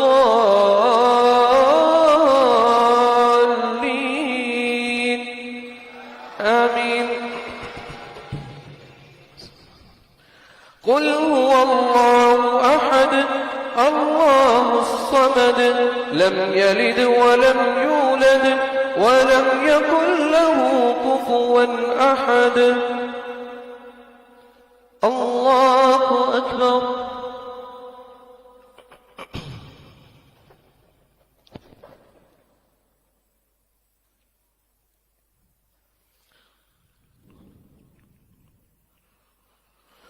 سمع الله لمن حمده.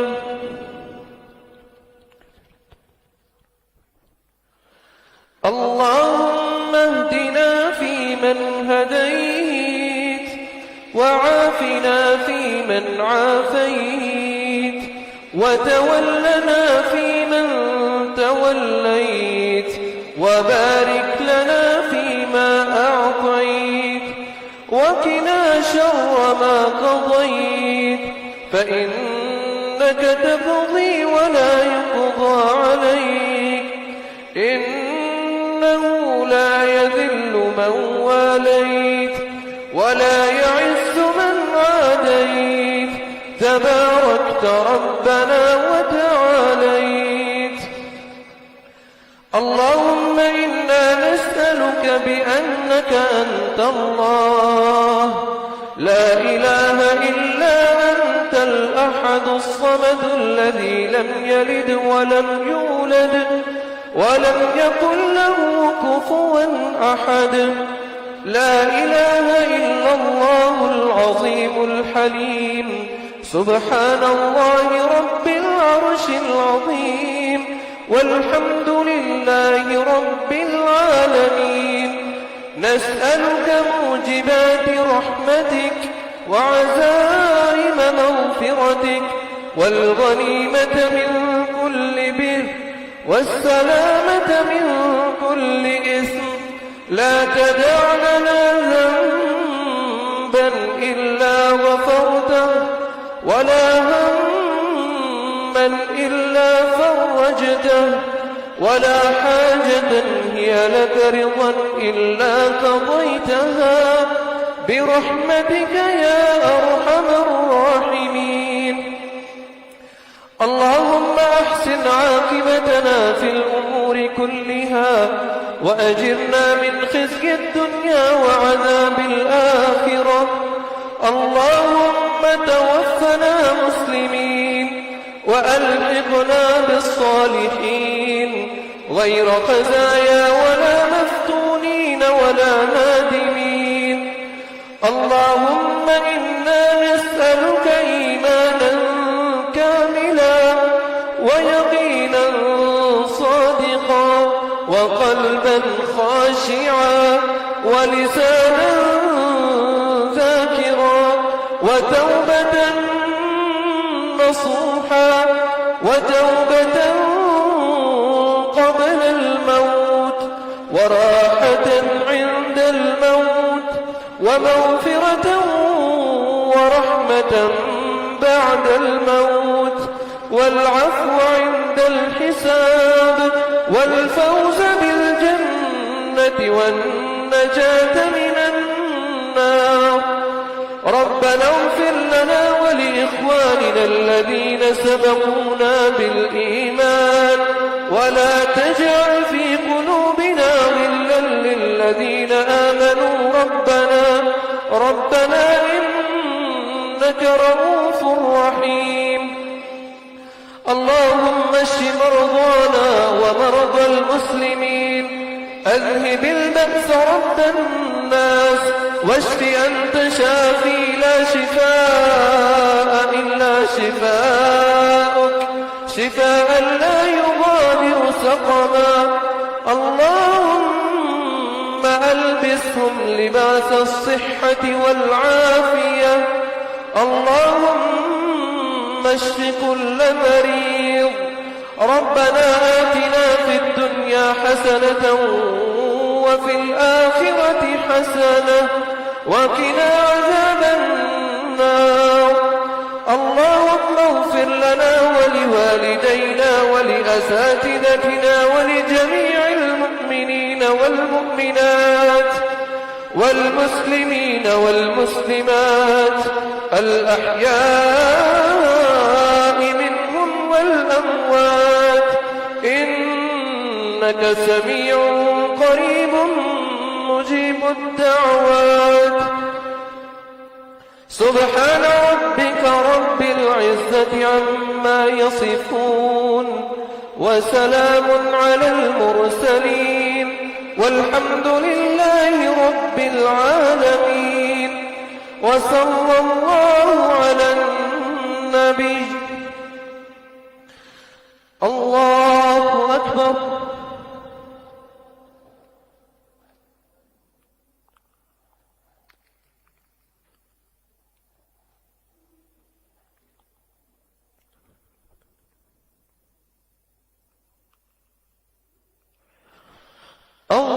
الله أكبر.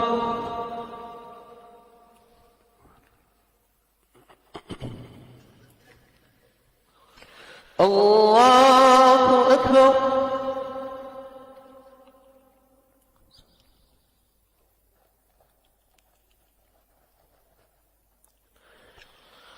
الله أكبر.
السلام عليكم ورحمة الله. السلام عليكم ورحمة الله. سبحان الملك القدوس رب الملائكة